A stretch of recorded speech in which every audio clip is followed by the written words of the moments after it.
මේ උත්සවයේ අරමුණ පැහැදිලි කිරීමේදී ඔයත්තන්ට දැනගන්න ඕන වැදගත් කාරණයක් තියෙනවා අපේ ගෞරවනීය මහා සංඝරත්නයත් සමග. ගෞරවනීය නායක හාමුදුරනේ මම මේ කාරණේ සිහිපත් කරන්නේ අපේ ගිහි පින්නතුන් සියලු දෙනාටම අපේ නායක හාරලා බොහෝ දෙනෙක් මේ කතන්දරේ මේ කාරණා මේවා දන්නවා. මේ ඓතිහාසික ගණේව පුරාණ විහාරයේ කේන්ද්‍ර කරගත්ත මහ දැවැන්ත කතන්දරයක් තියෙනවා. පින්නතුනේ මේ භූමිය අද මේ වයම් පළාතේ නිකවරටියේ මැතිවරණ කොට්ටාසේ කෙළවරකට වෙන්න තිබ්බට මේ භූමිය රාජ පූජිත තැන. මේ භූමිය රජවරුන්ගේ විශේෂ අනුග්‍රහය ලැබපු තැන. මේ භූමියේ මහරහතන් වහන්සේලා වැඩ හිටපු තැන.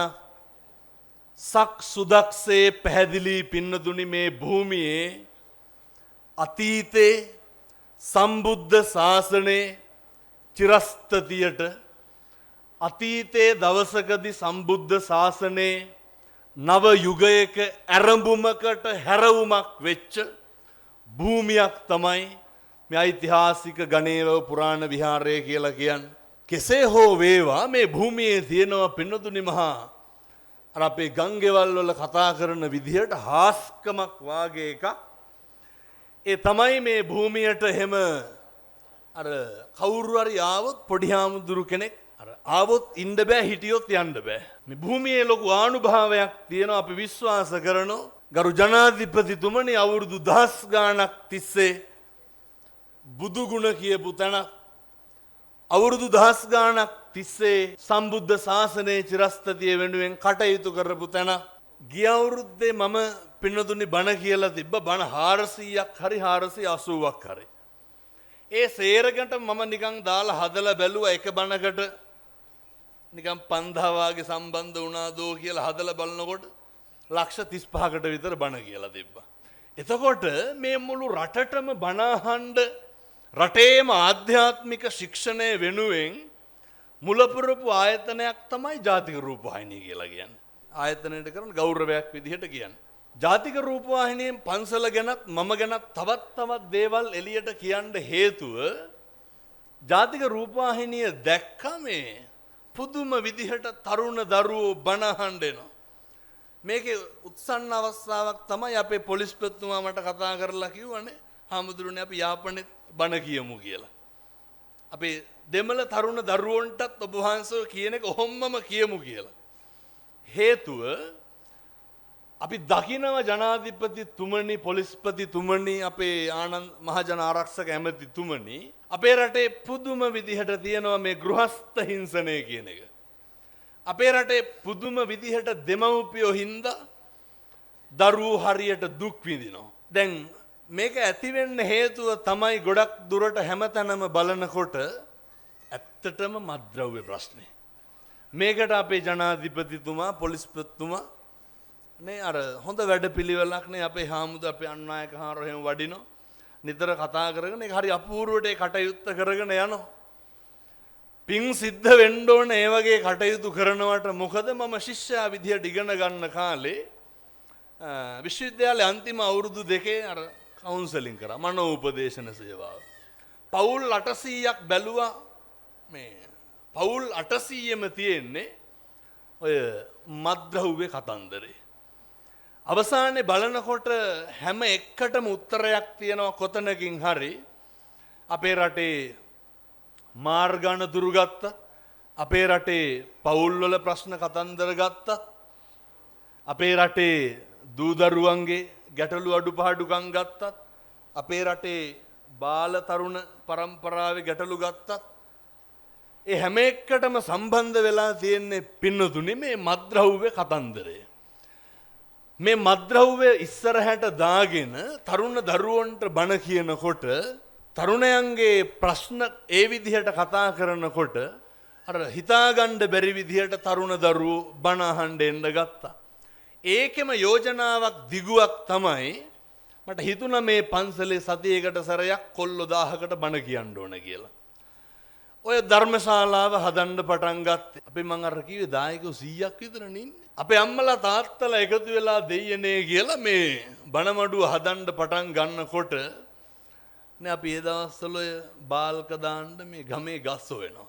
අර එච්චර දිග බාල්ක නැහැ. භාග්‍යවතුන් වහන්සේගේ ධර්මයේ ආශ්චර්යයේ තරම කොච්චරද කියනවා නම් ඒ තමයි ධර්මයේ අනුභවය. මුළු ලෝකෙම තරුණ දරුවෝ ජාති ආගම් ભેදයකින් තොරව එකතු වෙලා මේ ධර්මශාලාව හැදුවා, සංඝාවාසය හැදුවා. ඒ විතරක් නෙමෙයි අපේ දානපති මහත්තුරු මහත්මීන් එකතු වෙලා බෝධිගරේ ගන්ටාර කුළුණ හැදුවා. පන්සලේ මලු පෙත් සියල්ලම සකස් කරා, භාවනා මලු හැදුවා. මේ හදලා හැම කෙනාම කියන්නේ හාමුදුරුවනේ මේ හදන්නේ අපිට ඇවිල්ලා ඔබ වහන්සේගෙන් බණ ටිකක් අහන්න. ඒ නිසා මේ යුගය මේ කාලය ගත්තාමනේ බොහෝ දෙනෙක් කියන ශාසනය නැති වෙනවා, පිරිහෙනවා. එහෙම එකක් නැහැ. එහෙම කාටවත් මේ සම්බුද්ධ ශාසනයේ පින්නතුනි භාග්‍යවතුන් වහන්සේගේ ධර්මයත් විනයත් ආරක්ෂා කරගෙන මේ පින්වත් මහා සංඝ රත්නයේ වැඩ ඉන්න තාක්කල් භික්ෂු භික්ෂුණී උපාසක උපාසිකා සිව්වණක් පිරිස මේ පන්සලත් එක්ක ඉන්න තාක්කල් ධර්මයත් එක්ක ඉන්න තාක්කල් පින්නතුනි කවදාවත් සම්බුද්ධ ශාසනය විනාශ වෙන්නේ නැහැ. ඒ නිසා සම්බුද්ධ ශාසනයේ චිරස්තතියේ නව යුගයක ආරම්භයක් තමයි මේ ගණේවව පන්සලෙන් පටන් ගන්නෙ. ලබන ඉරිදා ඉඳන් ඔය බණ මඩුවේ 1000කට බණ කියනවා. හැම සතියෙම මාස්පතා විවිධ වැඩසටහන් කරනවා. ලංකාවෙම ඉන්න තරුණ දරුවෝ එක්ක අහුවෙනවා. ඒ නිසා සම්බුද්ධ ශාසනයේ චිරස්තතිය වෙනුවෙන් අපේ අතිගරු ජනාධිපතිතුමා ඇතුළු වර්තමාන රජය නේ මම මේකත් කියන්න ජනාධිපතිතුමනේ මතක් වෙච්ච වෙලාවේ විදේශ ධර්මදේශනාවකට ගියාට පස්සේ එක තරුණයෙක් මට ඇවිල්ලා කියනවා හාමුදුරුවනේ දැන් ටිකක් මේ අපේ ආගමට හොඳ නෑ වගේ නේද කියලා. මං ඇහුවා ඇයි? නෑ කෙනිහිලි වැඩි නේද කියලා. මං ඇහුවා කාගෙන්?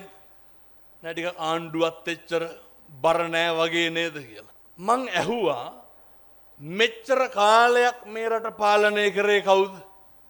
අයමුකෝ මේ අන්‍යාගමික අම්මලා තාත්තලා පින්නතුන් මේක පාලනය කරේ නෑ. ඊට පස්සේ කිව්වා නෑ හාමුදුරනේ බලන්නකො උතුරු නැගෙන හිරගත්තත් සේරම අපේ පුරාවිද්‍යා නටබුන් සේරම නැති වෙනවනේ විනාශ වෙනවනේ කියලා. මට කියනවා කලින් ඔහොම නෑලු.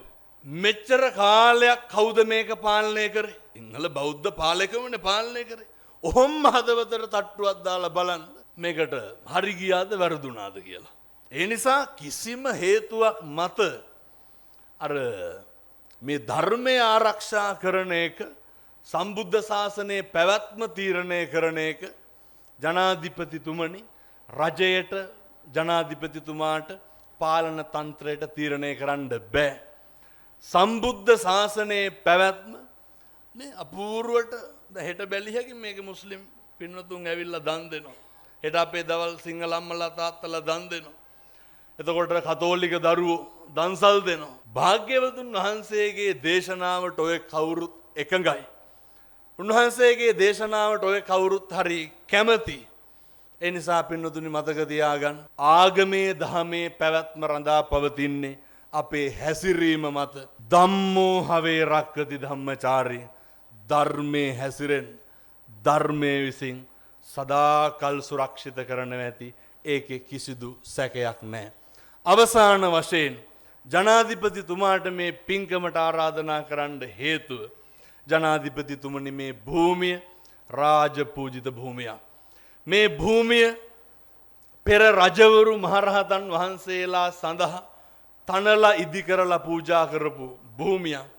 ඒ කාලේ ඒ යුගයේ සම්බුද්ධ ශාසනයේ චිරස්තතිය වෙනුවෙන් නව ආරම්භමක් තිබ්බේ ඒ රජවරුන්ගේ අනුග්‍රහයෙන්.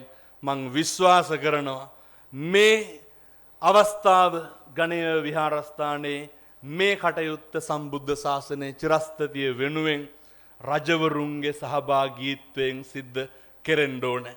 මේක අපේ රාජ්‍ය නායකයාගේ සහභාගීත්වයෙන් කෙරෙන්න ඕනේ. මේ තමයි බෞද්ධ ප්‍රබෝධය ඇති වෙනවා කියන්න පහළ වෙන ඉඟි සලකුණු.